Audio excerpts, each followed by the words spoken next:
인생의 후반전을 시작합니다. 24번째, 꿈 넘어 꿈. 보통 사람들은 꿈을 쫓아 살아가고 있다. 물론 청년까지는 꿈이 있더라도 노년으로 가면서 꿈이 사라진 사람들도 있다. 청년들의 꿈은 무엇일까? 각자의 그 꿈 너머의 꿈에는 무엇이 있을까? 정확한 말은 생각이 나지 않지만 고도원 작가의 일화가 생각난다.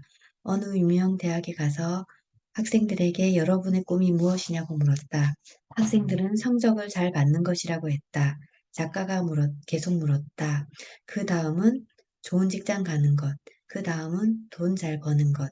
그 다음은 성공하는 것. 그 다음은 결혼하는 것. 그 다음은 이렇게 계속 물어봤다. 우리나라에서 공부를 거의 최상으로 잘하는 아이들이 모인 곳에서 질문하였는데 이런 대답이 나왔다고 한다. 그들의 대답은 결국 잘 먹고 잘 사는 것이었다. 잘 먹고 잘 사는 것에서 더 이상 대답하지 못하였다. 우리가 살아가는 목적은 잘 먹고 잘 사는 것만일까? 그 다음은 없는 것일까? 우리는 그가 만드신 바라 그리스도 예수 안에서 선한 일을 위하여 지으심을 받은 자니 이 일은 하나님이 전에 예비하사 우리로 그 가운데서 행하게 하려 하심이니라. 성경에는 사람은 선한 일을 위하여 지음받았다고 되어 있다. 모든 사람은 소중하다. 소중한 사람이 세상에 태어나 의미 없이 살다가 역사 속으로 사라지지는 않을 것이다. 그리스도인이든 아니든 선한 일을 위해 살아가는 것은 옳다고 생각한다. 유대인은 전 세계에서 인구의 0.2%이지만 부자의 약 20%, 노벨상 수당자의 20%, 아이비리그 학생의 21%, 아이비리그 대학 총장의 50%등 리더의 자리에서 압도적으로 높은 비율을 차지한다. 유대인들의 잠재의식에는 재물은 하나님께로부터 받았다고 본다.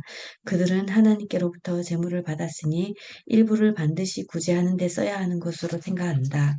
이런 사고방식이 유대인이 살아가며 더 큰 부자가 되기 위해 노력하고 세상에 큰 영향력을 주려고 노력하는 원동력이 되었다.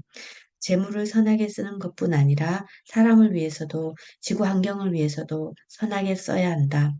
선하게 살아야 한다.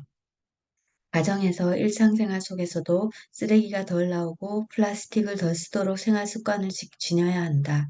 내가 조금만 불편하면 지구가 깨끗해지는데 보탬이 된다. 살아가면서 이 세상에서 조금의 도움도 주지 못하고 사라진다면 슬픈 일이다. 꿈 넘어 꿈. 나는 꿈 넘어 꿈이 비전이라고 생각한다. 바로 앞에 꿈 넘어 꿈 말이다. 그 비전을 이루기 위해 오늘 내 사명을 다해 충실히 사는 것이다. 비전이 선명하게 그려지면 오늘 내가 노력해야 하는 부분이 즐거울 것이다. 자녀들을 키우며 주변에서 놀라워하는 것이 있었다.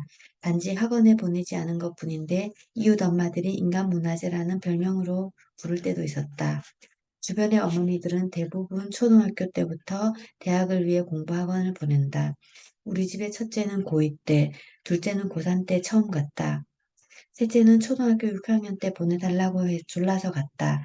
그리고 셋째는 중3이 되면서 학원을 더는 다니지 않아도 될 것 같다고 스스로 판단하여 그만두었다. 네, 우리 집 첫째도 고2 때 갔지만 1년만 다니고 그만뒀고 둘째는 고3 때 몇 개월 다녔습니다. 아이들이 공부학원을 보내달라고 할 때까지 보내지 않았다. 자녀들이 비전이 없는데 그냥 외우는 공부는 그리 달갑지 않았다. 많이 외우는 것이 지혜를 쌓는 것이면 보낼 것이다. 그러나 지혜는 외운다고 되는 것이 아니다. 단지 대학에 가기 위하여 자녀가 원하지 않는데 굳이 보낼 필요가 있을까? 자녀들이 자신의 비전을 찾고 그 비전, 꿈 넘어 꿈을 향해 가기를 기도한다. 비전은 자신이 속한 공동체에 선한 영향을 주고 사회에 기여를 하는 것이 포함되어야 진정한 의미를 지닌다. 그렇지 않으면 자신의 욕망일 뿐이다. 자라나는 청소년들이 자신들의 꿈 넘어 꿈인 큰 비전을 그리고 살아가기를 희망한다. 물론 내 나이도 늦지 않았다고 생각한다. 내가 있는 자리에서 꿈 넘어 꿈을 생각하고 한 걸음이라도 내딛는 삶을 살 것이다. 예, 저는 이제 50대로 들어섰습니다. 여러분들은 더 잘할 수 있습니다. 우리는 선한 일을 위하여 지음받았다고 합니다. 우리는 그가 만드신 바라 그리스도 예수 안에서 선한 일을 위하여 지으심을 받은 자니 이 일은 하나님이 전에 예비하사 우리로 그 가운데서 행하게 하려 하심이니라. 에베소서 2장 10절 말씀. 우리는 사람을 위해, 지구를 위해, 환경을 위해, 세상을 위해 선한 일을 해야 한다. 꿈 넘어 꿈이 비전입니다. 선한 일이 비전이 되면 좋을 것입니다. 감사합니다. 오늘은 여기까지입니다.